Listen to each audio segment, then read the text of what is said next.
Ular muncul di rumah Joko Widodo.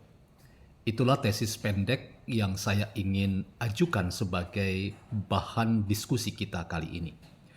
Tentu saja, ular yang saya maksud bukan ular dalam arti yang sebenarnya, tetapi fenomena manusia yang mengular dan membuat kemacetan di kediaman rumah Bapak Joko Widodo dan bahkan menjadi fenomena kemacetan di kota Solo.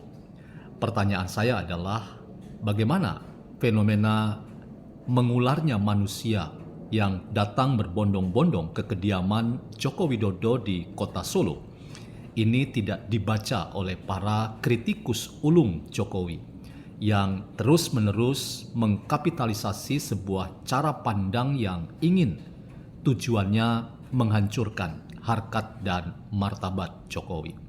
Saya ingin membangkitkan kembali diskusi di seputar partai perorangan yang pernah disebut oleh Jokowi untuk membaca fenomena mengularnya orang yang datang berbondong-bondong mengunjungi kediaman Jokowi di kota Solo sebagai fenomena yang luar biasa untuk membuat kita mengerti bahwa diamnya Jokowi itu adalah politik yang sangat sanggrah tentang keramahan Jokowi yang membuat politik perorangan Jokowi itu memiliki daya tonjok yang sangat menentukan.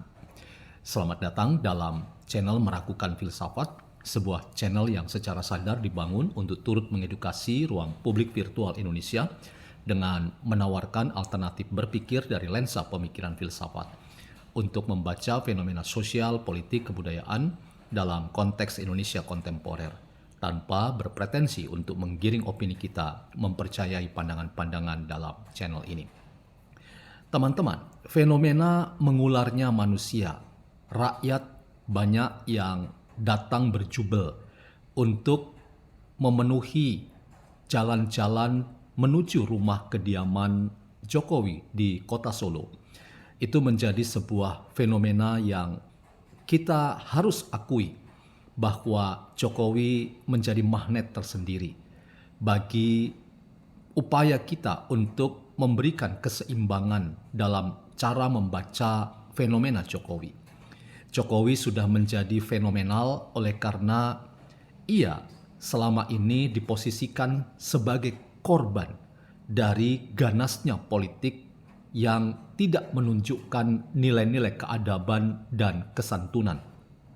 Jokowi sekalipun ia berkuasa ketika menjadi presiden selama 2 periode, tetapi ia tidak pernah secara frontal dan terang-terangan menggunakan politik dan kekuasaannya untuk menyerang lawan-lawan politiknya yang secara jelas telah menyerang Jokowi dan bahkan menjatuhkan harkat martabat Jokowi yang kala itu adalah Presiden Indonesia. Inilah kemudian yang membuat Jokowi di satu sisi berkuasa, tetapi di sisi lain posisi Jokowi yang cenderung bertahan dan tidak mau reaktif untuk membalas dendam politik terhadap lawan-lawan politiknya itu sebagai sebuah kenyataan bahwa Jokowi bisa disebut sebagai korban dari sesuatu yang ia sendiri tidak terlalu ambil pusing. Tetapi orang-orang yang mencintai dan mengidolakan Jokowi, kita semua tentu merasa bahwa mengapa Jokowi tidak mengambil tindakan tegas. Padahal ia punya legasi, ia punya legitimasi untuk melakukan tindakan-tindakan berangkat dari kekuasaannya yang hendak dilakukan secara terukur misalnya. Inilah teman-teman salah satu kekuatan politik Jokowi yang membuat Jokowi akhirnya beroleh simpati dari banyak orang.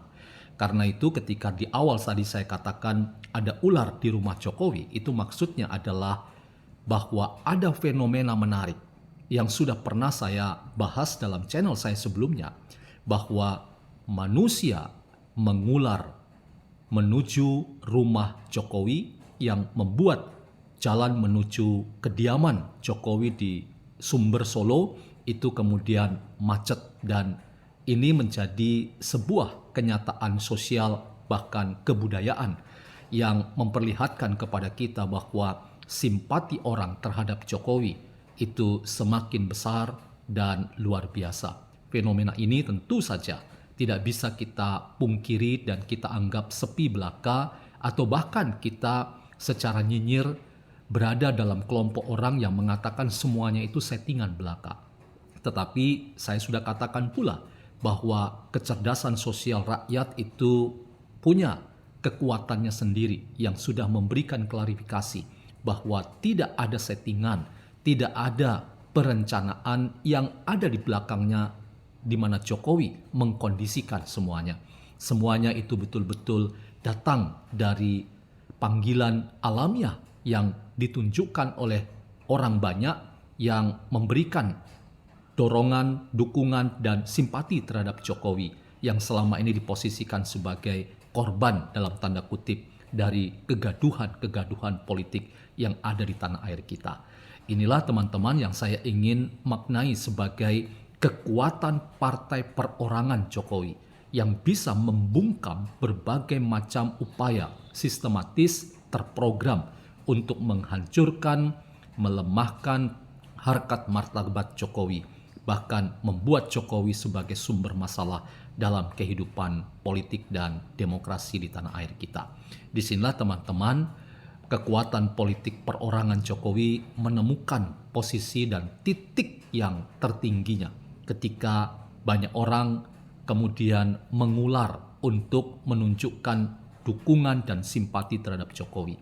Apakah kemudian kita bisa mengatakan bahwa Jokowi dalam konteks ini memenangkan kontestasi dalam pertarungan politik yang keras dan cenderung kasar, bahkan targetnya menghancurkan Jokowi? Saya ingin katakan ini adalah satu bagian dari kemenangan politik perorangan Jokowi.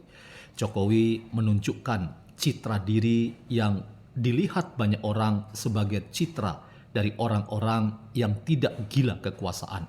Ia tidak memanfaatkan kekuasaan untuk tujuan-tujuan dalam rangka ia memukul lawan-lawan politiknya.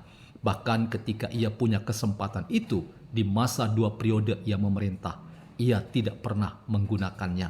Ia bahkan selalu memberikan semacam pesan bahwa biar semua orang yang mengkritiknya itu melakukan fungsi kritik sebagai bagian dari upaya mendemokrasikan Indonesia menjadi negara yang semakin sehat. Inilah pandangan-pandangan positif dan konstruktif yang ditunjukkan Jokowi, tanpa pernah ia menggunakan kesempatan kekuasaannya untuk memukul lawan-lawan politiknya. Inilah kekuatan politik Jokowi, kekuatan politik perorangan Jokowi yang jauh lebih berbicara banyak dan mampu membalikkan logika banyak orang. Dan itulah yang kelihatan pada kesempatan hari ini ketika kita melihat semakin banyak ular yang ada dalam kunjungan banyak orang di kediaman Jokowi. Itulah fenomena mengularnya orang yang membuat kita semua terdiam bahwa ternyata orang yang disangka sebagai lawan itu ternyata menunjukkan hospitalitas, menunjukkan kesanggerahan dalam rangka ia menerima siapapun datang mengunjunginya untuk sekadar bertemu, melihat, bersuah foto, dan itulah kekuatan politik perorangan Jokowi. Dan dalam konteks ini teman-teman, ular yang banyak ada di kota Solo, tepatnya di kediaman Jokowi, itu pertanda bahwa ada sesuatu yang sedang akan terjadi ke depan. Paling tidak simpati yang ditunjukkan banyak orang terhadap Jokowi itu memberikan pesan bahwa politik perorangan, partai perorangan Jokowi itu adalah kekuatan populis dan populer Jokowi yang disiapkan pada waktunya ia akan menyatakan dirinya.